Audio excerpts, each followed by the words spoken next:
वाल्मिक कराडच्या जामीन अर्जावर आज केज न्यायालयामध्ये सुनावणी। वाल्मिक कराड विरोधात कोणताही पुरावा उपलब्ध नाही। या प्रकरणात त्याला गुंतवलं गेलंय, वाल्मिकच्या वकिलांची प्रतिक्रिया। संतोष देशमुख आणि सोमनाथ सूर्यवंशींच्या हत्येच्या निषेधार्थ 22 जानेवारीला पंढरपूरमध्ये आक्रोश मोर्चा। सकल मराठा समाजाकडून आंदोलनाची हाक। सुरेश धस जरांगेंसह देशमुखांचे कुटुंबीय मोर्चात सहभागी होणार। बीड परभणीतील घटनांच्या निषेधार्थ 25 जानेवारीला मुंबईमध्ये सर्वपक्षीय जनआक्रोश मोर्चा। मेट्रो सिनेमा ते आझाद मैदान मोर्चाचं आयोजन। सूर्यवंशींना न्याय मिळावा यासाठी मुंबईला लॉंग मार्च काढणार, मनोज जरांगेंचा इशारा। तर देशमुख हत्या प्रकरणात खूप मोठं नेटवर्क, एकही जण सुटला तर मुख्यमंत्र्यांचा सामना आमच्याशी, जरांगेंचा इशारा। येत्या काळात वाईट वेळ येऊ द्यायची नसेल तर धनंजय मुंडेंच्या टोळ्या संपवाव्या। मुंडेंनीची त्यांच्या गुंडांना मूकसंमती। एकदा मराठा बिथरला तर तुमची टोळी शिल्लक राहणार नाही, जरांगेंचा मुंडेंना इशारा। देशमुख आणि सूर्यवंशी प्रकरणाची हायकोर्टाच्या निवृत्त न्यायमूर्तींकडून चौकशी व्हावी, आनंदराज आंबेडकरांची मागणी। दोन्ही प्रकरणं फास्ट ट्रॅकवर संभाजीनगर इथं चालवावी म्हणजे दबाव येणार नाही, आंबेडकरांचं वक्तव्य। पूर्णवेळ गृहमंत्री असला तर हल्ल्याच्या घटना होणार नाहीत, आनंदराज आंबेडकरांचं वक्तव्य। राज्यामध्ये असंतोषाचा उद्रेक झाला तर तुमचं सरकार कुठे गायब होईल कळणार नाही, बीड प्रकरणावरून आंबेडकरांचा सरकारला इशारा। सैफ अली खान हल्ला प्रकरणातील आरोपी मोहम्मद शहजादला पोलीस विविध घटनास्थळी घेऊन गेले। आरोपी कोणकोणत्या परिसरात गेला, कसा गेला याचा पोलिसांकडून शोध सुरू आहे।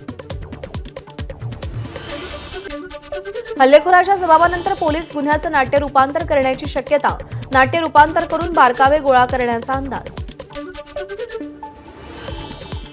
सैफ अली खानवर हल्ला करणाऱ्या आरोपीला अटक, पोलिसांनी जाब विचारल्यानंतर आरोपीनं हल्ला केल्याचं कबूल केलं।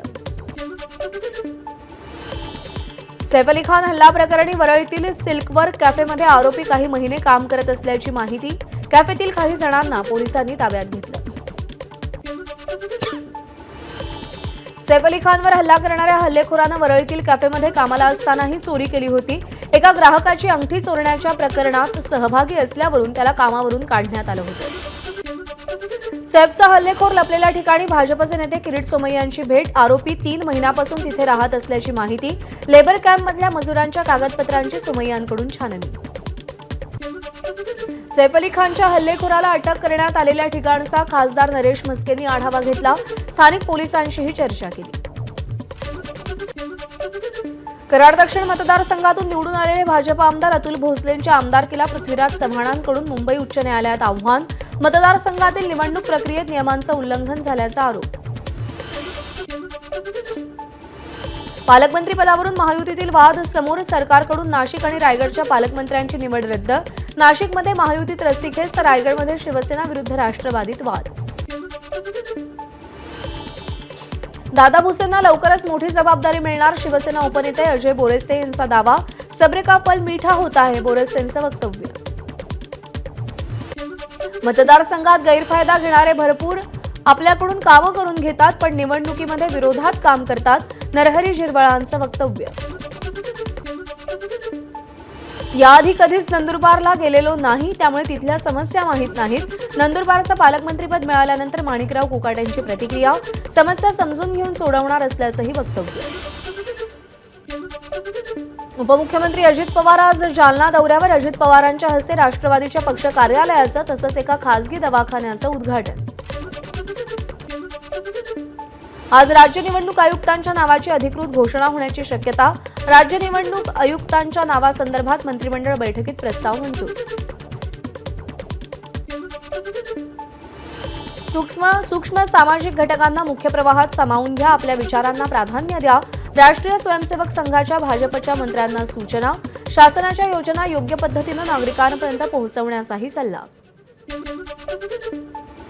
वर्ल्ड इकॉनॉमिक फोरमच्या बैठकीसाठी मुख्यमंत्री देवेंद्र फडणवीस दावोसमध्ये आजपासून 24 जानेवारीपर्यंत होणाऱ्या जागतिक आर्थिक परिषदेच्या गुंतवणूकदार बैठकीला उपस्थित राहणार।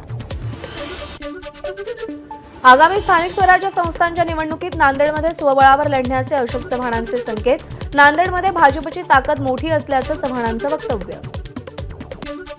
आम्ही 2 सामने गमावले असले तरी तिसरा सामना म्हणजे महानगरपालिका आम्हीच जिंकणार. ठाण्यामध्ये हिंदुहृदय सम्राट क्रिकेट चषक स्पर्धेदरम्यान संजय राऊतांचं वक्तव्य. हिंदुहृदय सम्राट शिवसेना प्रमुख बाळासाहेब ठाकरेंच्या जन्मदिनी 23 जानेवारीला ठाकरेंच्या शिवसेनेचा विराट मेळावा. अंधेरीतल्या मेळाव्यामध्ये ठाकरे काय मार्गदर्शन करणार याकडे लक्ष. नाशिकमध्ये शिवसेनेची बैठक. 22 तारखेला राम मंदिराचा वर्धापन दिन आणि 23 तारखेला बाळासाहेबांच्या जयंतीनिमित्त भगवा पंधरवडा राबवला जाणार. गोंदियामध्ये काँग्रेसला धक्का. जिल्हा महासचिव नीलम हलमारे यांचा शेकडो कार्यकर्त्यांसह भाजपमध्ये प्रवेश. काँग्रेसमध्ये आश्वासनांव्यतिरिक्त दुसरं काहीही मिळालं नाही. हलमारेंकडून नाराजी व्यक्त. बदलापूरमध्ये शालेय मुलींवर अत्याचार प्रकरणी हायकोर्टानं दाखल केलेल्या सुमोटो याचिकेवर आज सुनावणी. सरसंघचालक मोहन भागवतांच्या वक्तव्याविरोधात नागपूरमध्ये युवक काँग्रेसचं आंदोलन. संघ मुख्यालयाकडे जाताना आंदोलकांना पोलिसांनी अडवलं. अयोध्येमध्ये श्रीरामाची प्राणप्रतिष्ठा झाली तेव्हा देश मुक्त झाला असं भागवतांनी वक्तव्य केलं होतं.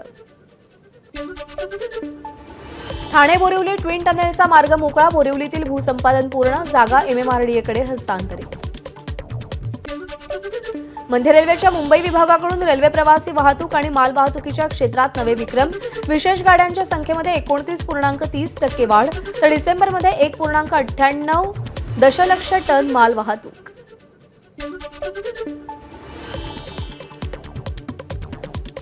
अमेरिकन फेडरल बँकांच्या व्याजदरात कपात केल्यानं सोन्याच्या मागणीमध्ये वाढ. यामुळे सोन्याचे दरही वाढले.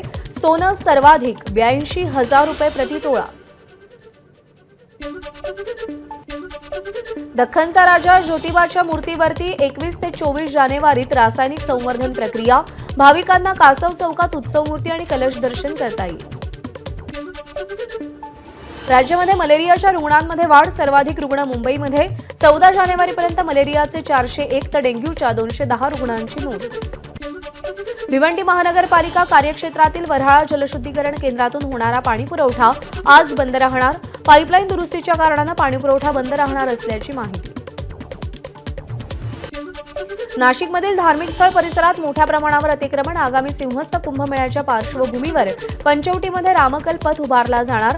मात्र महापालिकेसमोर अतिक्रमण हटवण्याचं आव्हान.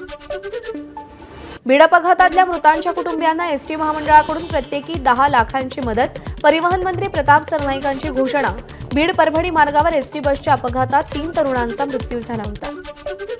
बीडमधल्या अपघाताची घटना वेदनादायक. जखमींच्या प्रकृतीत सुधारणा व्हावी हीच प्रार्थना. पंकजा मुंडेंची एक्सपोज. नंदुरबारच्या बिस्मिल्ला चौक आणि परिसरात अफवांमुळे दगडफेक. परिस्थिती नियंत्रणात आणण्यासाठी पोलिसांकडून 15 अश्रुधुरांच्या नळकांड्यांचा वापर. घटनेनंतर परिसरात तणावपूर्ण शांतता. अंबाजोगाई शहरामध्ये तरुणाकडून पोलीस कर्मचाऱ्यांना धक्काबुक्की. घटनेचा व्हिडिओ व्हायरल. संबंधित तरुणावर पोलीस ठाण्यामध्ये गुन्हा दाखल. तरुणानं दगडफेक केल्यानंतर पोलीस समजावण्याचा प्रयत्न करत असताना ही घटना घडली. भंडाऱ्यात कुटुंब नियोजनाच्या शस्त्रक्रियेनंतर महिलेचा मृत्यू. चुकीच्या शस्त्रक्रियेमुळे मृत्यू झाल्याचा नातेवाईकांचा आरोप. या प्रकरणाचा शोध घेण्यासाठी चौकशी समिती नेमली. तब्बल 7 तासानंतर कुटुंबियांनी मृतदेह ताब्यात घेतला. वाशिमच्या रिसोड सेनगाव मार्गावर क्रुझरचा अपघात. मातीच्या ढिगाऱ्याला गाडी धडकल्यानं 19 प्रवासी जखमी. नांदेडच्या मुखेड तालुक्यात मासे पकडण्यासाठी गेलेले 2 तरुण तळ्यात बुडाले. एकाचा मृत्यू तर दुसरा बेपत्ता.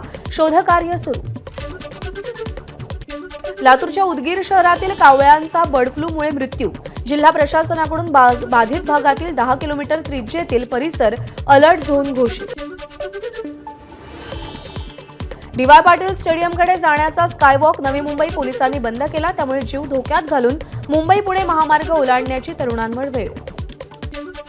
हिंगोली जिल्ह्यातील कुरुंद्याच्या परभणी जिल्हा मध्यवर्ती बँकेतून 7 लाखांची रोकड चोरीला. बँकेच्या सीसीटीव्हीची हार्ड डिस्क सुद्धा चोरट्यांनी पळवल्यानं तपासात अडचण. कोल्हापूर जिल्ह्यामध्ये चोरी केलेल्या दुचाकी चोरट्यांनी विहिरीत फेकल्या. दुचाकी चोरांना पोलिसांनी अटक केली. आतापर्यंत 4 दुचाकी विहिरीतून बाहेर काढल्या. पुढचा तपास सुरू आहे. नाशिकच्या सटाणा तालुक्यातील वायगावामध्ये भीषण आग. जनावरांसाठी साठवून ठेवलेला 25 ट्रॉली चारा आणि डाळिंबाची झाडं जळून खाक. ड्रीप पाईपलाईनचंही लाखो रुपयांचं नुकसान. यवतमाळच्या लगबी नगरमध्ये एका घरातून गांजाची विक्री 2.5 लाख रुपयांच्या गांजासह आरोपीला अटक. अमरावती नागपूर राष्ट्रीय महामार्गावर अपघात, थेट नागरिकांच्या घरात कार शिरली. अपघातानंतर संतप्त नागरिकांचा रास्ता रोको. चंद्रपूर जिल्ह्यातल्या सिंदेवाही तालुक्यात रेल्वेच्या धडकेत वाघाचा मृत्यू. बल्लारपूरकडून गोंदियाकडे जाणाऱ्या पॅसेंजर ट्रेननं धडक दिली. पालघरमध्ये परदेशी पाहुण्यांचं आगमन, पाणथळावर स्पॉटबिल डक नावाच्या पक्ष्यांचे थवे. स्पॉटबिल डकला पाहण्यासाठी गर्दी. मुंबईला पाणीपुरवठा करणाऱ्या धरणामध्ये 64% पाणीसाठा, मात्र तरीही मुंबईतल्या अनेक भागांमध्ये तीव्र पाणी टंचाई. ही पाणी टंचाई नेमकी कशामुळे निर्माण झाली आहे असा प्रश्न उपस्थित होतो. मुंबईच्या वानखेडे स्टेडियमला 50 वर्ष पूर्ण. सुवर्ण महोत्सवी वर्षानिमित्त MCA कडून वानखेडेवर खास सेलिब्रेशन. अजय अतुल, अवधूत गुप्तेच्या गाण्याची उपस्थितांसाठी पर्वणी. वानखेडेवरच्या कार्यक्रमाला अनेक दिग्गजांची हजेरी. शरद पवार, सुनील गावस्कर, सचिन तेंडुलकर, रोहित शर्मा, सूर्यकुमार यादवसह अनेकांनी उपस्थिती लावली होती. वानखेडेवरील कार्यक्रमात सचिन तेंडुलकरची खास मुलाखत. 50 वर्ष वानखेडेनं आनंद दिला. निवृत्तीच्या दिवशी ज्या भावना होत्या त्याच आजही असल्याची भावना सचिननं व्यक्त केली आहे. मुंबईमध्ये आराध्य संगीतालयाचा तालसूर कार्यक्रम. डॉक्टर राहुल प्रकाश यांचं शास्त्रीय गायन, किरण शिंदे, विवेक शिंदे यांच्या सनई वादनानं रसिक मंत्रमुग्ध. मंत्री मंगलप्रभात लोढा यांची कार्यक्रमाला उपस्थिती. स्वेट ऑन स्ट्रीट 5.0 मध्ये दिंडोशीवासियांची धमाल. स्वेट ऑन स्ट्रीट सारख्या मेगा स्ट्रीट फेस्टिवलच्या माध्यमातून मुंबईतल्या रस्त्यांवर मुंबईकर जनतेला मोकळा श्वास घेता येतो. आदित्य ठाकरेंचं वक्तव्य. धुळ्यामध्ये जिल्हा पोलीस दल आणि महानगरपालिकेतर्फे 2 फेब्रुवारीला भव्य मॅरेथॉनचं आयोजन. तसंच मॅरेथॉन स्पर्धेच्या पार्श्वभूमीवर आज जिल्हा प्रशासनाच्या वतीनं हॅपी स्ट्रीट फन फेस्टिवलचं आयोजन. जळगावमधल्या एका निराधार मूक तरुणीचं मंत्री गुलाबराव पाटलांनी पालकत्व स्वीकारलं. लोकल बस, मेट्रो आणि मोनोसाठी सरकारचा मोठा निर्णय. तिकिटासाठी सरकार आता एकच ॲप तयार करण्याच्या तयारीत. मुंबई अहमदाबाद बुलेट ट्रेनचं काम वेळेत पूर्ण होणार. रेल्वेमंत्री अश्विनी वैष्णव यांची माहिती. दिल्ली विधानसभा निवडणुकीसाठी आम आदमी पक्षाकडून 40 स्टार प्रचारकांची यादी जाहीर. महाकुंभमेळ्यात रुद्राक्ष, स्फटिक आणि मोत्यांच्या माळांना भाविकांची पसंती. साधू संतांसह सर्वसामान्यांकडूनही माळांची मोठ्या प्रमाणात खरेदी. महाकुंभमेळ्याच्या परिसरात सिलेंडरचा स्फोट झाल्यानं भीषण आग. एबीपी माझा, उघडा डोळे बघा नीट.